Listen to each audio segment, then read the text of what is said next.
The grand arena of Vorthian Prime stretched before Lieutenant Mara Strider Nguyen like an endless sea of challenges. Its modular terrain shifted from the acidic sands of the Xenolith Basin to the anti-gravity tunnels of the Void Corridor, all under the watchful gaze of the Obelisk Confederation's most elite spectators.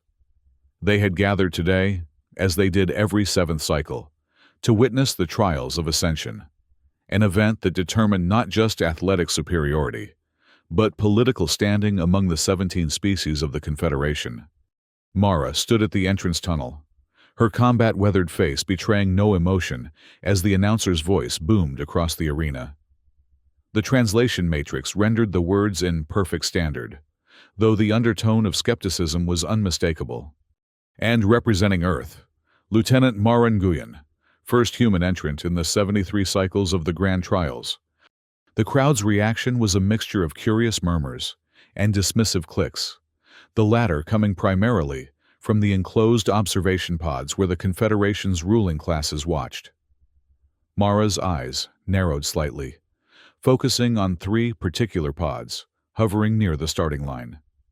Inside, each sat one of the trio, as they were known throughout the Confederation: Vorax of the Centauri Dominion, Shalen from the Silicon Moons, and Takar of the Obelisk homeworld itself, champions all, and vocal critics of humanity's recent admission to the Confederation.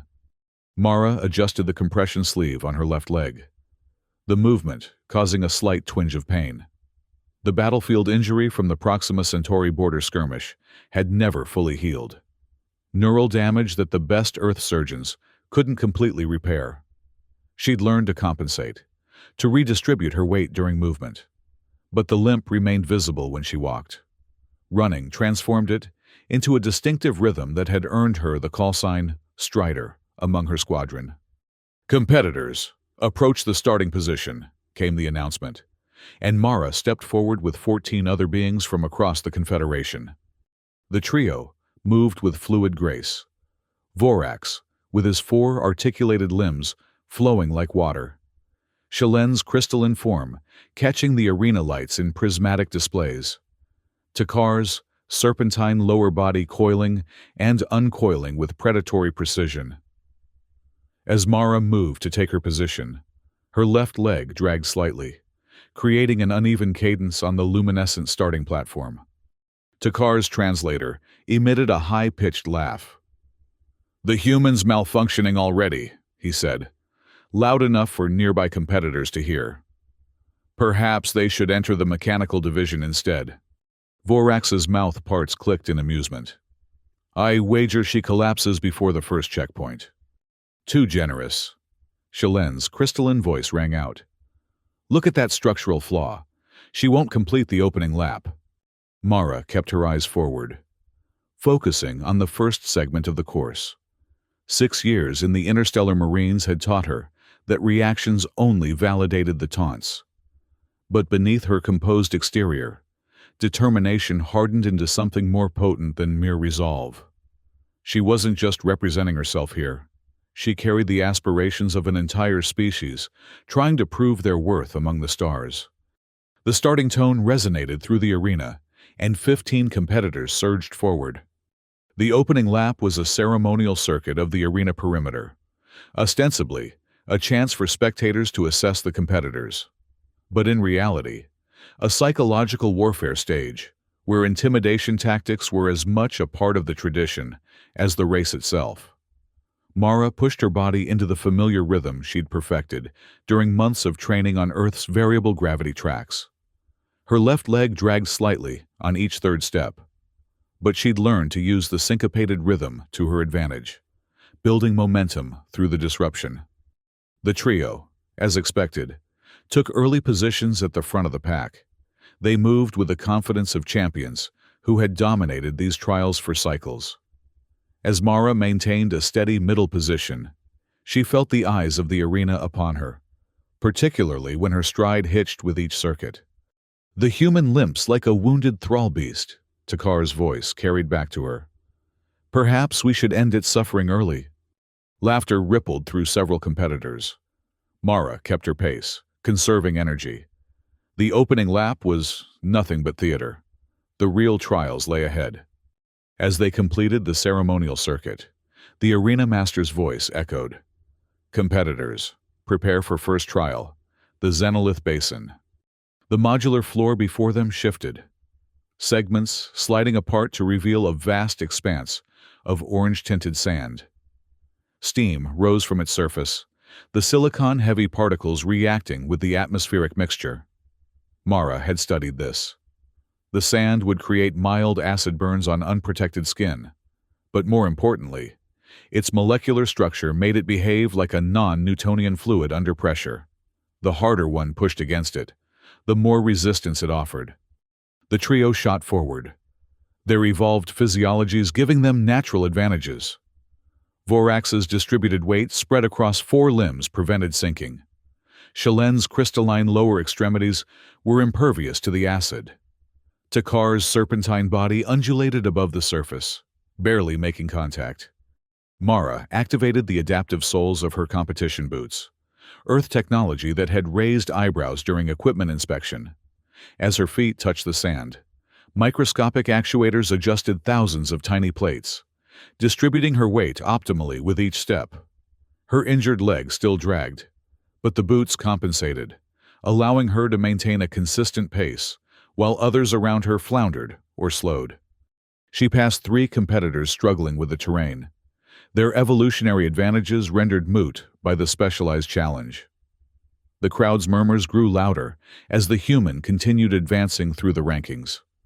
Halfway across the basin, she felt a sudden change in resistance, the sand beneath her right foot giving way differently than it should. She barely had time to compensate as her boots sank unexpectedly, throwing her off balance. Her injured leg buckled, and she stumbled forward, hands plunging into the acidic sand. Pain flared across her palms as the sand's chemical reaction began. From a nearby elevated path, she heard Takar's distinctive laugh. She glanced up to see him slithering past, a small remote control device disappearing into a compartment in his competition suit. Not regulation equipment, certainly. Structural flaws lead to systemic failure. Human, he called down to her. Know your place. Mara pushed herself up, ignoring the burning sensation. The acid wouldn't cause permanent damage. The rules prevented truly dangerous obstacles. But the pain was real, and the sabotage clear. No officials had witnessed it, of course, and complaining would only mark her as weak. She flexed her fingers, pushed forward, and continued. By the time she reached the end of the Xenolith Basin, Mara had fallen to 8th position. The arena's terrain shifted again, transitioning to the second trial, the gravity wells, a series of fluctuating gravitational fields that could suddenly increase a competitor's effective weight tenfold or leave them floating helplessly. The trio maintained their lead, their familiarity with the course evident in how they navigated each well with practiced efficiency. Mara approached more cautiously, studying the subtle atmospheric distortions that indicated gravitational boundaries. Her military training included zero-G combat scenarios, knowledge she now adapted to the competitive arena. As she navigated the wells, Mara noticed something odd about the pattern. The fluctuations didn't match the published course specifications she had studied.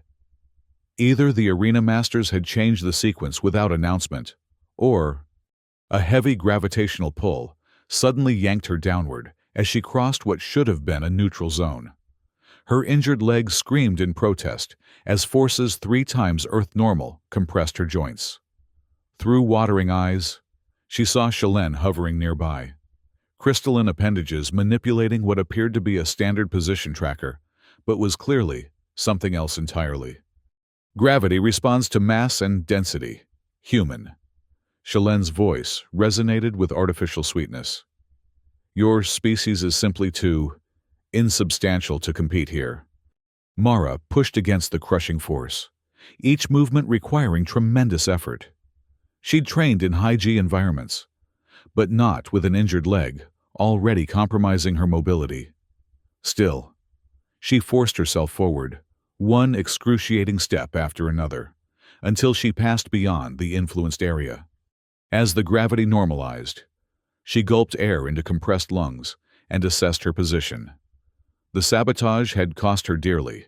She was now in 12th place, with 3 competitors having already dropped out entirely. Ahead lay the third trial, the Void Corridor, a series of transparent tunnels where gravity periodically reversed, requiring competitors to navigate in 3 dimensions. Mara reached the corridor entrance just as the first reversal occurred. Competitors ahead of her were already pushing off surfaces, using momentum to carry them through the 0G sections. Her injured leg would be less of a disadvantage here, but she'd lost so much ground that catching up seemed impossible. As she propelled herself into the first tunnel, a voice called out from her left.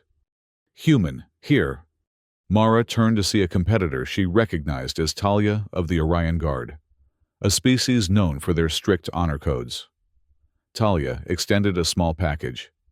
"Biopatches," she said quietly. "For your hands. The sand burns will slow your reflexes otherwise." Mara hesitated. Accepting aid from competitors wasn't explicitly forbidden, but it rarely happened. "Why help me?" Talia's faceted eyes narrowed. "I compete against skill, not sabotage. What the trio does dishonors the trials." Mara accepted the patches, applying them quickly to her burned palms. The cooling relief was immediate, a specialized enzyme neutralizing the lingering acid. "Thank you." Talia had already pushed off, continuing her own progress through the corridor. Mara followed, her movements becoming more fluid as the pain in her hands subsided. In 0G, her legs' limitation mattered less.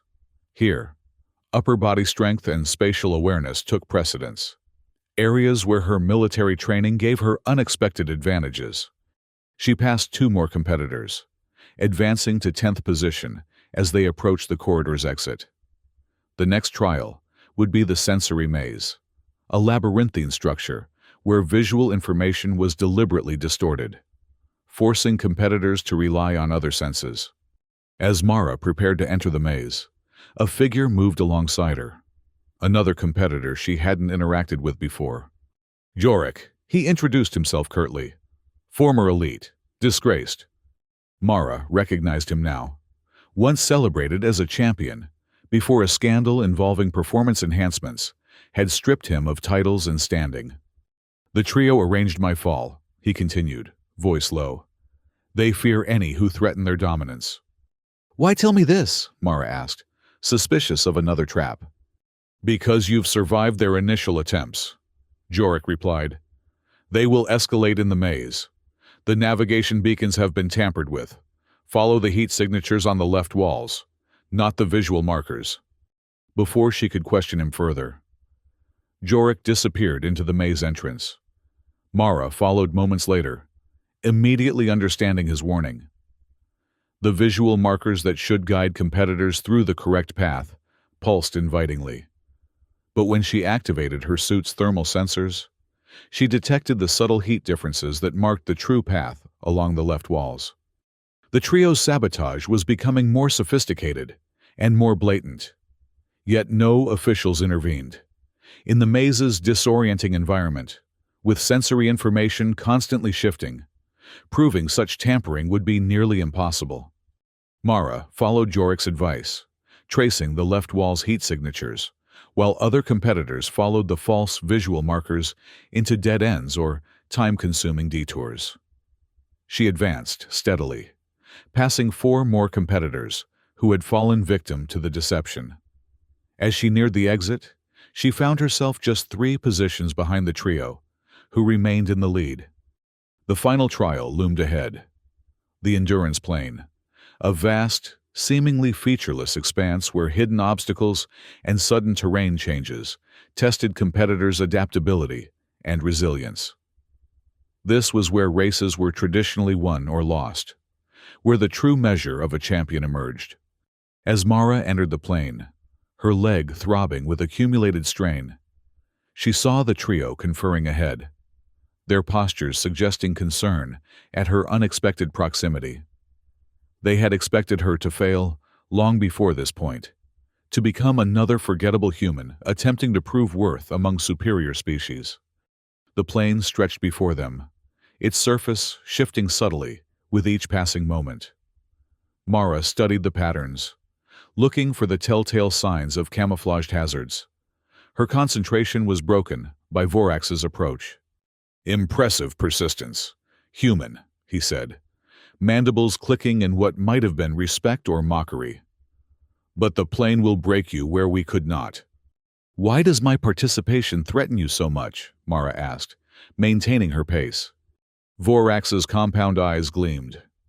"Humans are a statistical anomaly in the Confederation, a species that achieved interstellar travel, despite your evident physical limitations.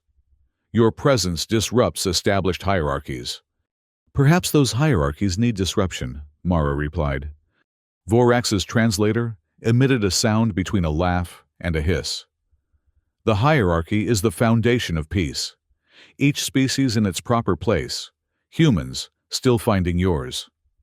He accelerated away, rejoining his companions.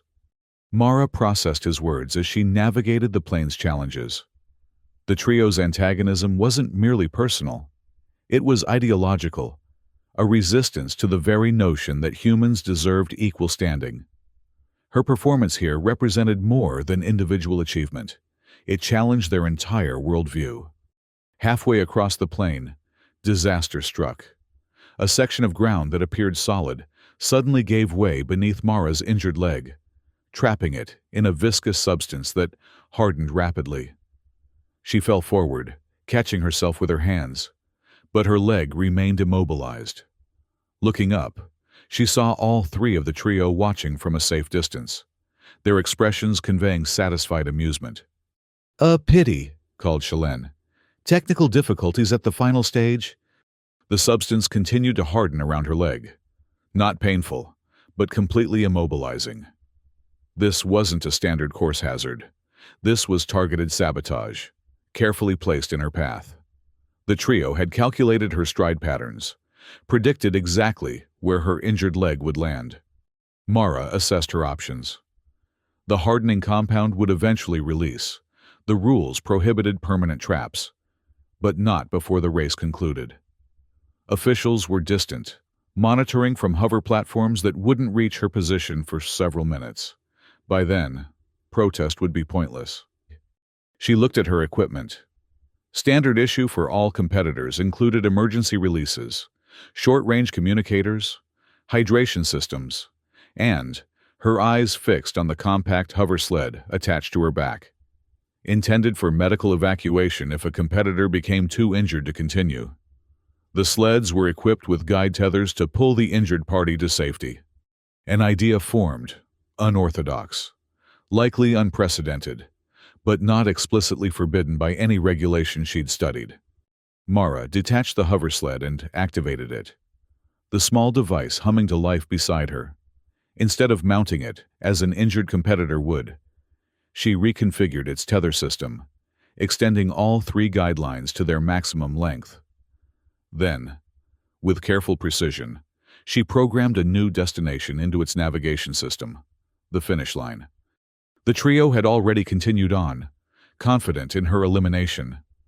They were approaching the final stretch, their victory seemingly assured once again. They didn't notice the small hover sled accelerating from behind, its modified tethers extended like fishing lines. The first line caught Vorax around his rear appendage, the smart fiber tightening instantly. His surprise was evident in his violent jerking motion, mandibles clicking in alarm. Before he could process what had happened, the second line snared Shalene, looping around her crystalline midsection. The third found Dakar's serpentine body, cinching tight despite his thrashing resistance. The hover sled's engine whined as it adjusted to the unexpected load, its medical evacuation protocols overridden by Mara's modifications. With one final effort, she broke her trapped leg free from the now crumbling compound, the exertion sending fresh waves of pain through her nervous system. She grasped the sled's control handle and engaged maximum thrust. What followed became the most replayed moment in Confederation athletic history. Lieutenant Mara Strider Nguyen, the limping human competitor, given no chance of success, rocketed toward the finish line atop a medical hover sled, dragging behind her the three most celebrated champions of the Obelisk Confederation. The trio fought against the tethers, their protests lost in the roar of the crowd as spectators realized what they were witnessing. The hover sled crossed the finish line with Mara balanced precariously atop it, one hand gripping the control handle, the other raised in a gesture that needed no translation across species. Behind her, the trio tumbled across the threshold in an undignified tangle of limbs, appendages, and wounded pride. The arena fell silent. Mara disengaged from the sled and stood, favoring her good leg but refusing to show the extent of her pain. The tether lines retracted, releasing the trio, who rose with as much dignity as they could muster. Officials converged from all directions, their confusion evident. Nothing in the extensive rulebooks of the trials addressed this specific situation.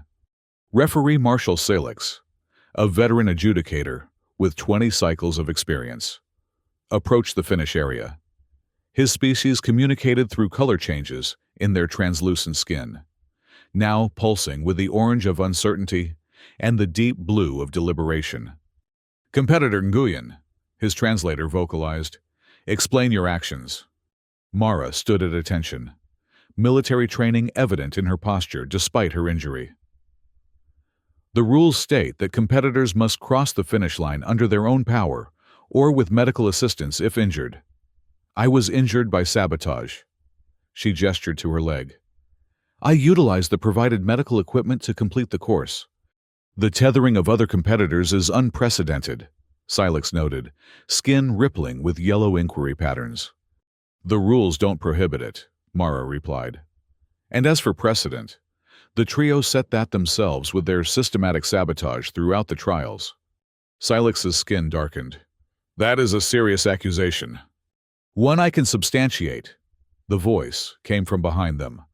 Talia of the Orion Guard approached, her competition suit's recording function active. My sensory membranes captured multiple instances of rule violations by the trio. Another voice joined in. As did mine. Jorik stepped forward. I also have documentation of similar interference in previous cycles, evidence that was suppressed during my disqualification hearing. Referee Marshall Silix absorbed this information, his skin cycling through decision colors. The arena remained hushed, tens of thousands of spectators from across the Confederation witnessing a moment that transcended mere athletic competition. The Review Council will evaluate all evidence, Silix announced finally. Until their determination is complete, the final standings remain as recorded at the finish line. Which meant, technically, Mara had won, dragging her chief tormentors behind her in second, third, and fourth positions.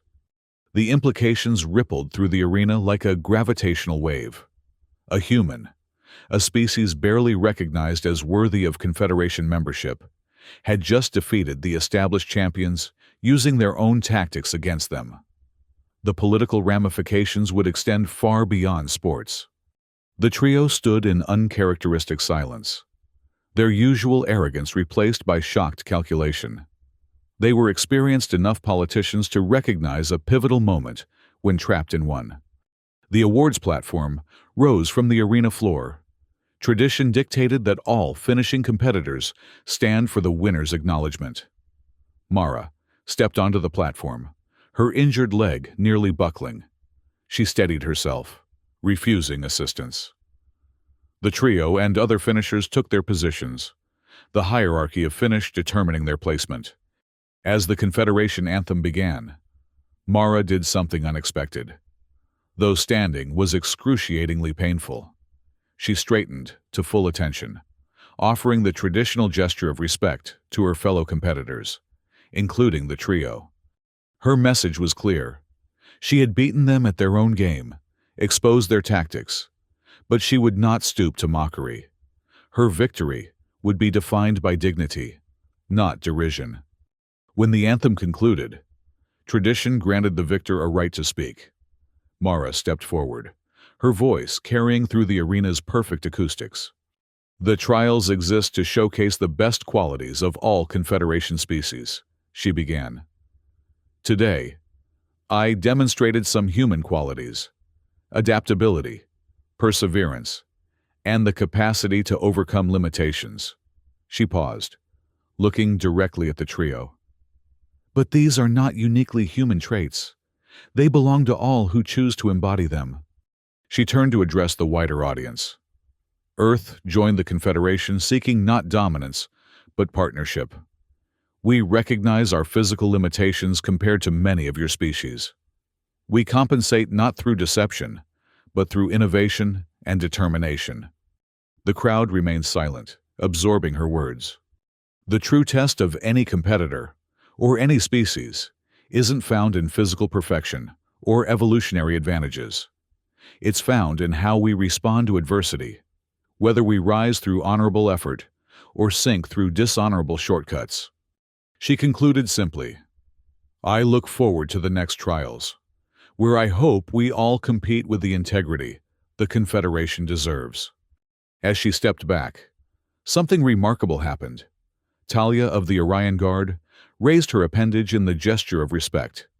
Jorik followed, then another competitor, and another, until most of the finishers stood in salute. The trio remained motionless, until finally, Vorax, considered the most pragmatic of the three, raised his primary limb in grudging acknowledgement. Shalen and Takar, after exchanging glances, followed suit. The crowd erupted in a cacophony of species-specific approval sounds: clicks, whistles, rumbles, and humanoid applause blending into a wave of sound that washed over the arena. As the competitors dispersed from the platform, Mara found her path blocked by Takar. His serpentine form coiled defensively, but his posture lacked its usual aggression. "You have altered the equation, human," he said, voice pitched for her ears alone. "The Confederation will be watching your species more carefully now." "That was always our intention," Mara replied. "To be seen for what we truly are, not what you assumed we were." Takar's eyes narrowed. "This isn't over." "No," Mara agreed. "It's just beginning." Hours later, after medical attention and the formal recording of results, Mara stood at the observation deck overlooking Vorthion Prime. The city stretched before her, a testament to the Confederation's combined technological achievement. Species working together despite vast biological and cultural differences. Footsteps approached from behind, and she turned to see referee Marshal Silix. His skin, now the calm green of official business.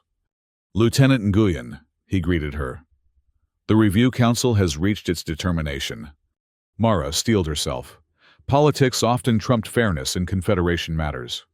"The evidence of interference was incontrovertible," Silix continued. "The trio has been officially censured, though their extensive connections prevented more severe consequences." "And the final standings?" "Remain as recorded," Silix confirmed. "Your victory stands. However, the method you employed has necessitated a new regulation for future trials." His skin flickered with what might have been amusement. "Competitors may no longer utilize emergency equipment to transport others across the finish line."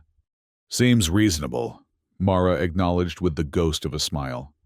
"Your actions have created quite a stir in the Confederation Assembly," Silix added. "The human delegation's standing has been re-evaluated." This was the true prize, not personal glory, but advancement for her species' position. "Earth didn't send me to make political waves," Mara said diplomatically. Silix's skin rippled with color patterns that his translator interpreted as a chuckle. "Then they chose their representative poorly. Lieutenant, political waves are precisely what you've created." He turned to leave, then paused. "The next Treaty Council begins in 7 rotations. I understand your human delegation has been moved from observer status to full participant rights." After Silix departed, Mara remained at the observation window, considering the implications.